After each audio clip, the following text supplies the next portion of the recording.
മുൻ കടുത്തുരുത്തി എംഎൽഎയും കേരള കോൺഗ്രസിന്റെ ഉന്നതാധികാര സമിതി അംഗങ്ങളിൽ ഒരാളുമായ PM മാത്യു ഇപ്പോൾ മാതൃഭൂമി ന്യൂസിനൊപ്പം ചേരുകയാണ്. ആദ്യം ഈ പാലായിൽ നവകേരള സദസ് വന്ന സമയത്ത് തോമസ് ചാഴിക്കാടനെ മുഖ്യമന്ത്രി സ്റ്റേജിൽ വെച്ച് പരസ്യമായി വിമർശിക്കുന്ന ഒരു സാഹചര്യമുണ്ട്. പക്ഷേ ആ വിഷയത്തിൽ കേരള കോൺഗ്രസുകാരുടെ പ്രതികരണമൊന്നും നമ്മൾ കണ്ടില്ല. പ്രതികരണം നേരിട്ട് നിങ്ങളെപ്പോലുള്ള ചാനലുകാരോടും മറ്റ് മാധ്യമങ്ങളോടും പറഞ്ഞില്ലെങ്കിലും പാർട്ടിക്കകത്തെ ഇന്നും എന്നെ അതിന്റെ ഉത്തരവാദിത്തപ്പെട്ട പലരും അടക്കം നിരവധി ആളുകൾ വിളിച്ചു.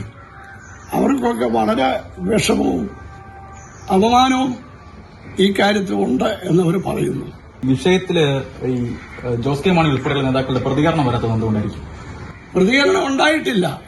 അവിടെ ചാഴികാടൻ പറഞ്ഞപ്പോൾ ആ വിഷയവും പാലായിൽ വേറെ രണ്ട് പ്രധാനപ്പെട്ട വിഷയവും പറഞ്ഞു. ചെറുപ്പങ്ങൾ പാലത്തിന്റെയും അതുപോലെ അവിടുത്തെ ഏറ്റവും വലിയ സ്റ്റേഡിയത്തിന്റെയും.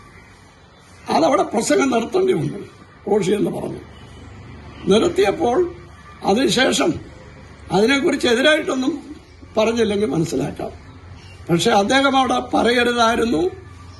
അദ്ദേഹം പറഞ്ഞത് നവകേരള യാത്രയുടെ ഉദ്ദേശ ലക്ഷ്യങ്ങളെക്കുറിച്ച് ഒന്നും അറിയാതെയാണ് ഇതല്ല ഇവിടുത്തെ വിഷയം എന്ന് പറഞ്ഞ് റെഡിക്കൂൾ ചെയ്യപ്പെട്ടപ്പം അദ്ദേഹം നിർത്തി. പക്ഷെ അത് കഴിഞ്ഞ് അധ്യക്ഷത വഹിച്ച ജോസ് കെ മാണിക്ക് വേണമെങ്കിൽ ഒരു തിരുത്തലൂടെ പറയാമായിരുന്നു. അതല്ലെങ്കിൽ അതിന് വലിയ വിവാദമായി ചാനലുകളിലും എല്ലാം വന്നു. അവിടെ പങ്കെടുത്തവരും നല്ല വിഷയമാണ്, കേരള കോൺഗ്രസുകാരാണ്.